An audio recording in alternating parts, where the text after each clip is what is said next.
नमस्कार दर्शकों, बात आज के चैनल के कार्यक्रम खबरदार खबरों में आपका स्वागत है। इस कार्यक्रम में हम आपको देश दुनिया की दमदार खबरें विस्तार में बताएंगे। तो लीजिए आज की खबरदार खबरें।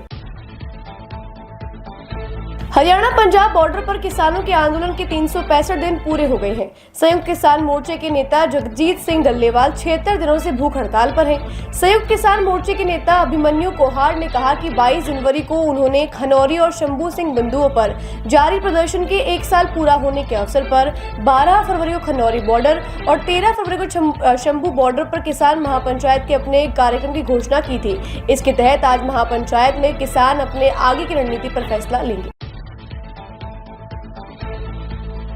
महाराष्ट्र में जीबीएस के प्रकोप से पीड़ित 192 संदिग्ध रोगियों की पहचान की गई है। स्वास्थ्य विभाग ने बताया कि 172 रोगियों में जीबीएस का निदान किया गया है और 7 मौतें दर्ज की गई हैं। ज्यादातर मामले पुणे और आसपास के इलाकों से हैं। सौभाग्य से 104 मरीजों को छुट्टी दे दी गई है, जबकि 50 आईसीयू में है और 20 वेंटिलेटर पर है। राज्य के स्वास्थ्य अधिकारी स्थिति पर बारीकी से नजर रखे हुए हैं और प्रभावित क्षेत्रों में निगरानी के प्रयास भी तेज कर दिए गए हैं।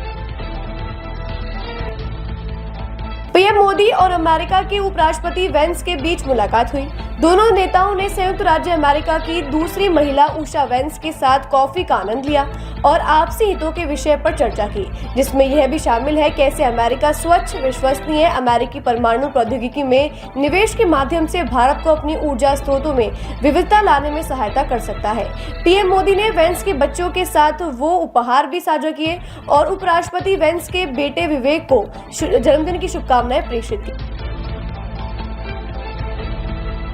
माघी पूर्णिमा के पवित्र स्नान के लिए आज त्रिवेणी संगम में भक्तों की भीड़ उमड़ी। 2 करोड़ लोगों के पहुंचने का अंदेशा है। यूपी के मुख्यमंत्री योगी आदित्यनाथ ने माघी पूर्णिमा के पावन अवसर पर सभी को हार्दिक बधाई दी। उन्होंने कहा, भगवान जी हरि की कृपा से सभी का जीवन सुख, समृद्धि और सौभाग्य से परिपूर्ण हो। माँ गंगा, माँ यमुना और माँ सरस्वती सभी की मनोकामना पूर्ण करे, यह मेरी कामना है।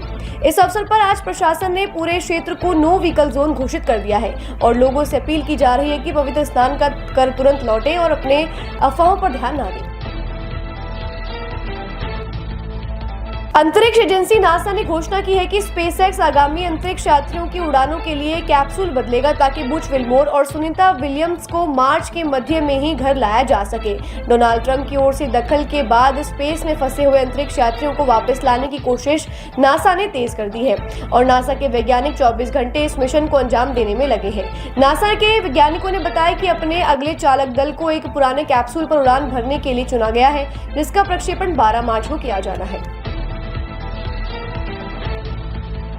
मंगलवार देर रात 12 बजे प्रयागराज से लौट रहे श्रद्धालुओं की एक बस देसूरी के नाल पंजाब मोड़ पर पलट गई।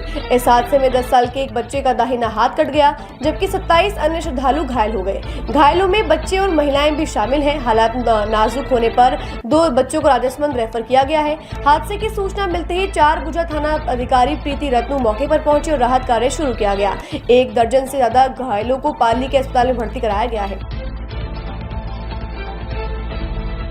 अयोध्या में भगवान रामलला के मुख्य पुजारी आचार्य सत्येंद्र दास का आज लखनऊ पीजीआई अस्पताल में निधन हो गया। आज सुबह 8 बजे उन्होंने अंतिम सांस ली। 80 वर्षीय आचार्य सत्येंद्र दास को 3 फरवरी को ब्रेन हेमरेज के बाद अयोध्या से लखनऊ रेफर किया गया था। तब से उनका इलाज चल रहा था। उनके निधन से देश भर में शोक की लहर छा गई है।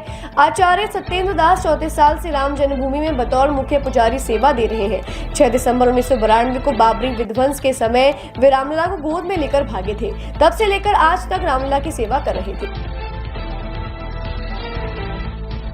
भ्रष्टाचार मामले में सीबीआई ने बड़ा एक्शन लिया है और दिल्ली परिवहन विभाग के अधिकारियों को गिरफ्तार किया गया है। शिकायतों की जांच के बाद मिले भ्रष्टाचार के सबूतों के बाद सीबीआई ने दिल्ली परिवहन विभाग के अधिकारियों को भ्रष्टाचार और रिश्वत लेने के आरोप में गिरफ्तार किया है। यह कार्रवाई दिल्ली से लेकर गुड़गांव बॉर्डर इलाके में घूस लेने वाले दिल्ली सरकार की ट्रांसपोर्ट डिपार्टमेंट में कार्यरत अधिकारियों के खिलाफ हुई है। सत्तारूढ़ आम आदमी पार्टी के हाल ही में दिल्ली विधानसभा चुनाव हारने के बाद राष्ट्रीय राजधानी में यह पहली बड़ी कार्यवाही हुई है।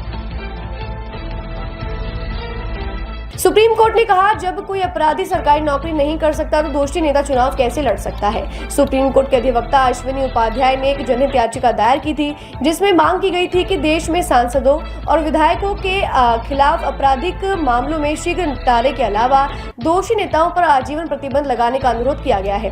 देश में ऐसे कई सांसद और विधायक हैं जिन पर कई आपराधिक मामले दर्ज हैं। याचिकाकर्ता उपाध्याय की याचिका पर सुप्रीम कोर्ट ने सवाल किया कि आपराधिक मामले में दोषी ठहराए जाने के बाद कोई व्यक्ति संसद में कैसे लौट सकता है, जबकि एक आम आदमी छोटे केस में फंसने के बाद सरकारी नौकरी नहीं कर सकता, तो अपराधी देश की संसद में कैसे रह सकता है।